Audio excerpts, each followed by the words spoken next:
Well, if you watch the Weekend Cruiser that often, you know that this room, the Royal Suite, is not my normal go-to. But guess what? I don't pass up a free Royal Suite. I don't know about you, but I saw that I could get a free Royal Suite and I jumped all over it. Hey everybody, it's Brandon, the Weekend Cruiser, where I go on a weekend cruise just about every single weekend, and I am staying in the Royal Suite for absolutely free. The only thing that I paid, port fees and taxes. So I wanted to walk you through how I did that, because a lot of people are looking at me going, Brandon, like, you watch your budget really close. You can go cruising all the time. Like, what is this absurdity on spending thousands of dollars for a weekend cruise? So I'm on Freedom of the Seas, and so I wanted to share with you, number one, this is not a gambling compensated room. It is not from the casino. So if you're interested in that, I have stopped gambling. It is absolutely not worth it, in my opinion, anymore. There's a whole video right here that you can check out on why I stopped gambling, but this is not a casino comped room. This is also not because of the work that I do on YouTube. Royal Caribbean, I think, still has absolutely no idea who little old me is, which is fine. So I come on here, I make my own videos, and I go home. But they don't know who I am, so this room did absolutely not come from their social media team. But hey, social media team, if you want to give me a Royal Suite in the future, we can chat. So what this is from me being loyal to Royal for so many years. As many of you know that have been around the content for a while, I started out exclusively covering Royal Caribbean because that's all that I sailed. I thought the world started and stopped with Royal Caribbean. These days, I do sail on a lot more cruise lines, but used to, I only sailed on Royal Caribbean. This allowed me to very easily advance in the Crown and Anchor Society, which is Royal Caribbean's loyalty program.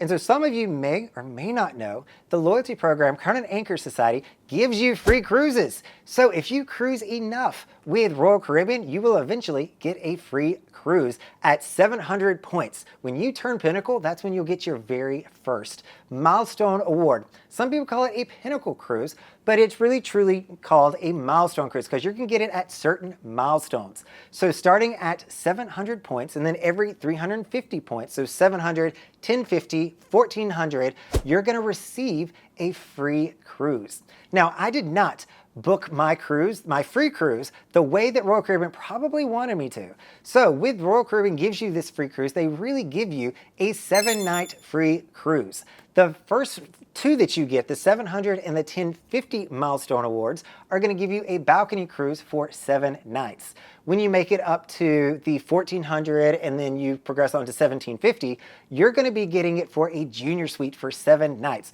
And that's probably really where Royal Caribbean wants you to book it. And honestly, I think what most people probably do. They're looking at Alaska, the Baltic, they're looking at Mediterranean, some really nice fancy cruises that they can go on and get it absolutely free. I think that's what Royal really wants us to do at the end of the day, and honestly, I wish that I could do that, but I'm the Weekend Cruiser. Here we are. I don't do long sailings that terribly often, and so I didn't have as much flexibility with being able to pick a 7-night cruise that I wanted to go on for free. And so I started looking at my schedule and I said, gosh, like, I can't do that. And so they've got a different system that you can also use. So these free cruises also have a cash value to them. Not that you can trade it in, they are non-transferable, non-redeemable, but it will allow you to say, okay, I can't do a 7-night cruise. Maybe I need to do a longer cruise. I want to do a 10-nighter. Or maybe I want to do a shorter cruise, like a weekend. They're going to give you a cash value amount that you can book a cruise up to. So for 700 and 1050, that is going to be for $2,400 is what you're going to find that at, which is still a really good deal. You can get some great cabins for $2,400. If you are at the 1400 mark and higher, you're going to get it for $3,400, and that is where I am at. So I just hit my 1400 probably a little bit ago, but it gave me up to $3,400 that I could book.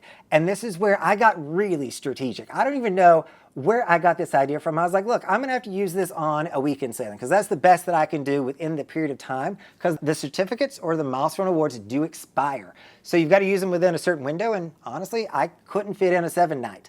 So I said, okay, if this is my value, what can I get on a weekend sailing here on Freedom of the Seas for $3,400? And voila, look at me in a Royal Suite. So this was not easy. Like, I literally went weekend to weekend seeing what was the best room that I could get for $3,400, because you all know that I never spend that kind of money to come on a weekend sailing. And I was able to find literally only one cruise that I could afford to come on this sailing. Now, the room itself was more than $3,400. I am in this room by myself. The Milestone Awards, I'm not even going into details here, they do honor the 150% discount, but in a very weird way. So once you hit 340 points within the current Anchor Society and you are going on a solo cruise, it is going to be 150% single supplement, not the full 200 or I guess these days, I don't know how the 250 and 300% single supplements work with the 150. Let's hope that I don't have to figure that one out. But they award it a little bit differently here. So I was able to bring the value of it down even more. So this room, honestly, probably came in around $4,000 when I booked it for the weekend. And all I had to pay was the port fees and taxes. Unfortunately, fast forward a few months, they gave me quite a scare with Royal Caribbean because you know what they did? They sent me an invoice to pay for this room. So I got an invoice asking me to pay some stupid amount of money, probably close to $4,000. And I was like, wait, hold on guys, like this is my free cruise. Like I'm not supposed to be paying for anything here.